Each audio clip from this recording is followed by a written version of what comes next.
Now let me get to the point about sex slavery. A good book I recommend is Lawrence Keeley's War Before Civilization. He explains that pre-modern war was primarily about manpower. The side that had the largest army was usually going to win. And if you had too few people, this made you an easy target for a larger group to attack you and wipe you out. This meant that women were very valuable in pre-modern societies because your society's ability to reproduce and build up the population is limited by the number of fertile wombs you have. Keeley says, and I quote, "Although the loss of even a large percentage of males will have no direct influence on a group's demographic fortunes, the loss of or gain of fertile women can mean the difference between population decline and growth." This is why Keeley argues all pre-modern civilizations took sex slaves. Again, this was a necessary aspect of war. If you did not take concubines, you were at a major disadvantage militarily because you either take concubines or your people get wiped off the face of the earth. There is no third option. So given that stark reality, yes, taking sex slaves was not only morally justified, it was morally necessary. And really, that's enough for the argument, but it's worth noting that the Sharia's rules on concubines and slaves in general are the most humane out of any other civilization. Again, slavery is not supposed to be a fun time, but Islam explicitly gives slaves many rights. They can't be mutilated, they can't be killed, they can't be prostituted. For women, if she gives birth to her master's baby, the baby is free, and she also is freed automatically when her master dies. These rules ensured that captured slaves very quickly integrated within larger Islamic society, especially after 1 or 2 generations. Contrast this with other societies in history that maintain a permanent subjugated slave class based on race or ethnicity. Islamic slavery is not like that, and that's why we see, for example, the Mamluks in the Middle Ages, who were a ruling class of Muslim slaves and the descendants of slaves, some of whom even reached the level of sultans and emirs in the Muslim caliphate as slaves. So the argument is very simple, Harris, but you haven't responded to anything that I've said. All you're doing is gish galloping, bringing in everything except the kitchen sink, misrepresenting straw man, and I think the audience sees that. I have a very simple argument. Sharia preserves marriage and family and community and the human race overall, and I'm bringing statistics, objective statistics, that if you think that family and marriage is not valuable, then say that. Say that you don't think it's valuable, so we know. But otherwise, I'm bringing objective arguments, and you haven't responded to any of my questions. Pick it over for a 5-minute response.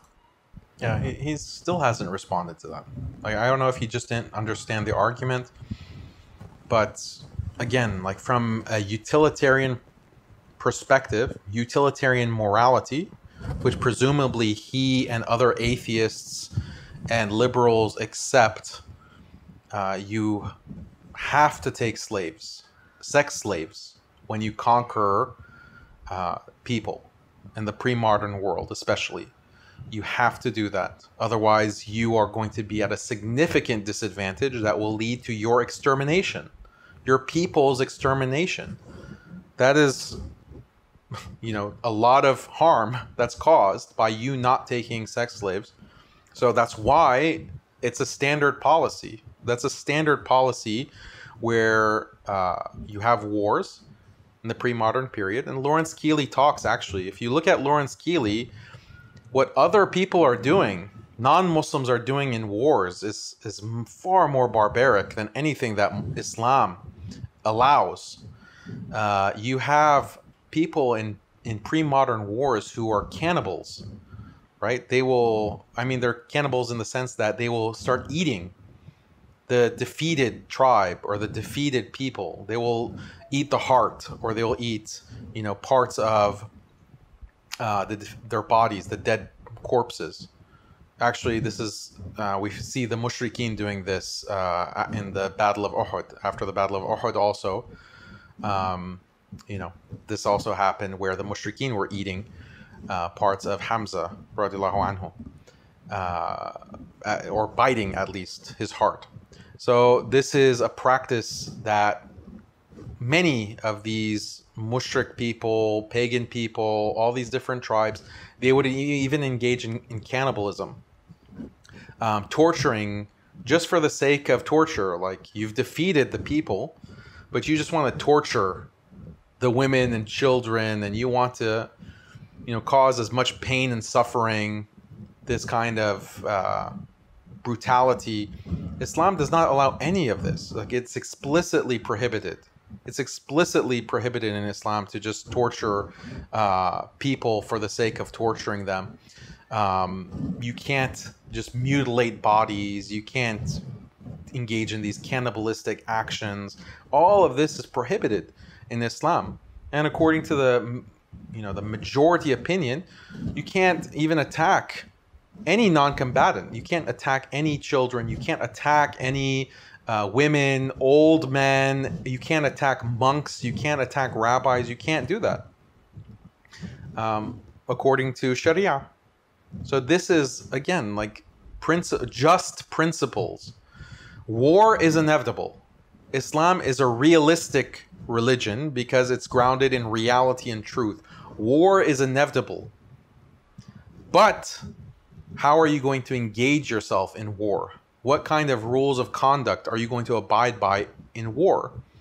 And certain things are justified morally and other things are not justified morally. Cannibalism is not justified. Torture for the sake of torture is not justified. Like what the US forces do all over the world, where the US thinks that the entire world is its playground. The entire world is its brothel. Their soldiers go and rape and kill and molest.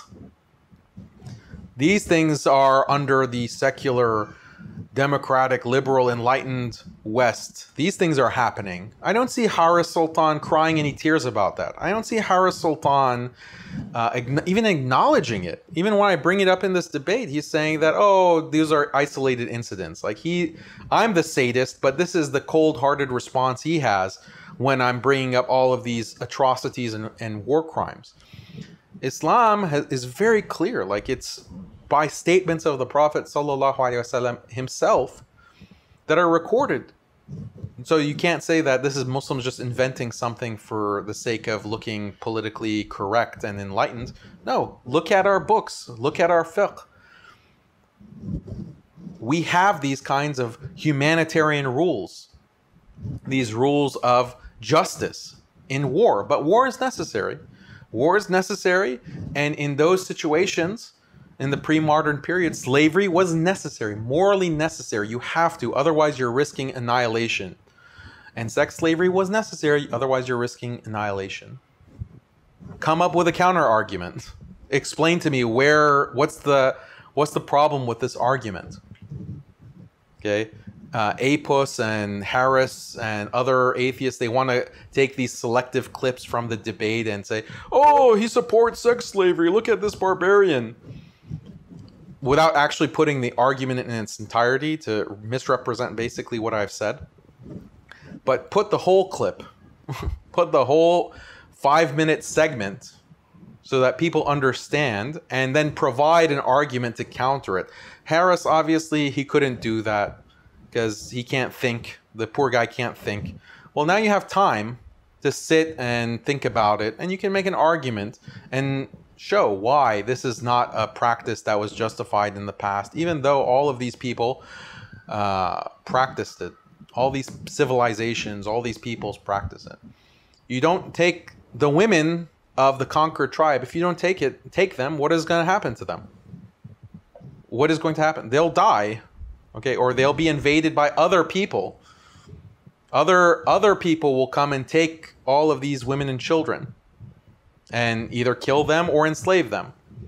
Or the women and children can be left, you know, alone to fend for themselves. How long do you think they're going to last by themselves? Even in the modern period, if a lot of people make this argument, if today all the men disappeared in the world and only women and children were left, how long do you think that they would last? Even with all the technology that makes life so convenient and easy. Well, the power would go out pretty soon because the electric grid, it's men who are doing the job of maintaining the infrastructure of the country. So your power, your clean running water, your gas pipelines, all of this would be gone within a week, maximum a week, but probably way before that, maybe the first day, the first hour maybe, depending on where you live. So no electricity, no water, no transportation. You can't use your electric car, your nice little Tesla, to drive to the grocery store. You're not going to have gas for your nice minivan to drive to the grocery store, go to the restaurant. You can't use your phone because it's not charged to order Uber Eats, and who's going to even drive that Uber Eats to bring your meal? Netflix is gone, so oh my God. That's going to be a big problem. And what else? Like, how are you going to get your food? What about all of the agricultural industry, all the shipping, all the truck driving? All of that is men. They're all dead. So how long are you going to survive in the modern world as women when that happens? A day, 2 days? When is the food going to run out? And a lot of people make this argument nowadays because it's so obvious the answer. All of these strong, independent women, it doesn't matter how strong and independent women are. You know, I'm not a misogynist, but let's be real. Let's be real about the facts. No matter how strong and independent you are, these women aren't doing these jobs. These jobs are 99% male dominated. Men are keeping society afloat all over the world. This is not like a Muslim, non-Muslim argument, because Muslim countries are the same exact thing. It's the men. Women, yeah, you're a strong career woman who can do an office job. You can do a white-collar job. But you can do many service jobs. But can you do the hard manual labor of just sustaining the infrastructure of a nation, of a city or a neighborhood? Can you do that? And I think we all know the answer to that. So now imagine 500 years in the past, 1,000 years in the past, 2,000 years in the past. What are those women going to do? The men have been killed in war, in battle. They've been killed. So what? Are they just going to... I can just imagine like a liberal mind thinking that, well, those women should be, you know, just respected and be, you know, given equal status in society, and they should just be living free. And but this is nonsense. This is nonsense. You have to coerce. You have to coerce those women to integrate into your society, or you can just leave them to die. You can leave them to die. The imam, as I mentioned, can make that choice. He can say that we're not taking any concubines. We're not taking any slaves. The imam can choose that. He's basically sentencing them to death. He's sentencing them to death. So it's either death or you come with us against your will. And now we have to integrate you into our society. You see this over and over and over again in history.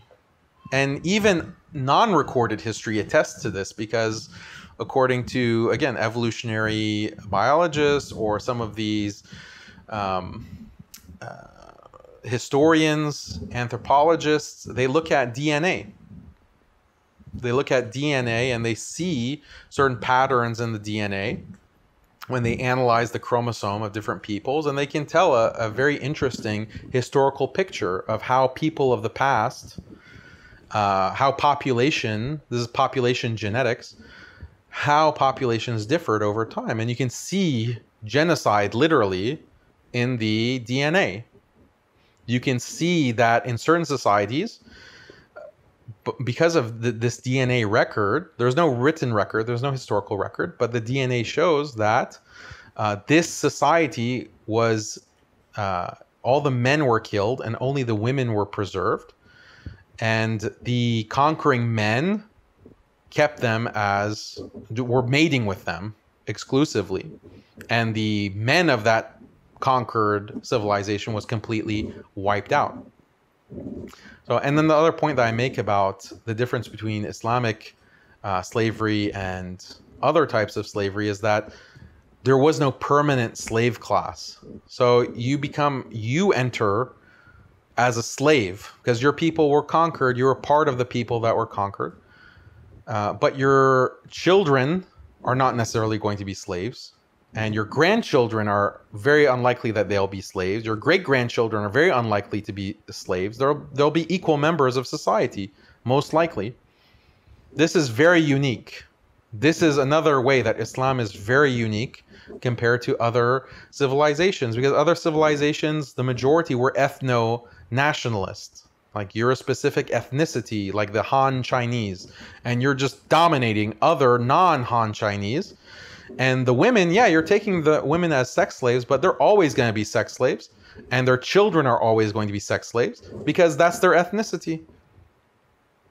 And if there are children, because sometimes they just killed any children that were born, or they forced abortions, right? And if you're mixed, like you're half Han Chinese and half these conquered women, then you're also slaves. You're not pure blood.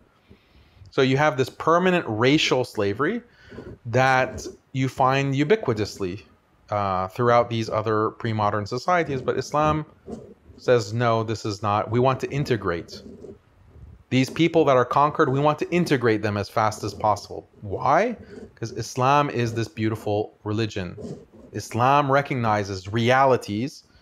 Islam recognizes what is going to lead to human flourishing. We have to talk about these things, by the way. Like these Murtads are emphasizing slavery and sex slavery, so we have to talk about it. If we don't talk about it and we give these kind of apologetic responses, then it leads to more confusion. They're trying to create fitna. They're trying to create fitna in our times, just like others in the past. Zanadiqa, Murtadeen, Nasara, Yahud, they try to create fitna and confusions and shubuhat. So you have to respond to it in the proper way. That's why we're talking about it. And again, I ask Allah to forgive me for any kind of mistakes that I make in talking about these subjects. Guys, if you're interested in this type of analysis and you want to know how to break down the modern ideologies of the day, we offer courses that will train you to think like a strong Muslim, how to respond to these kinds of attacks on Islam and the Islamic way of life. If you're interested in this, join Al-Asna Institute today.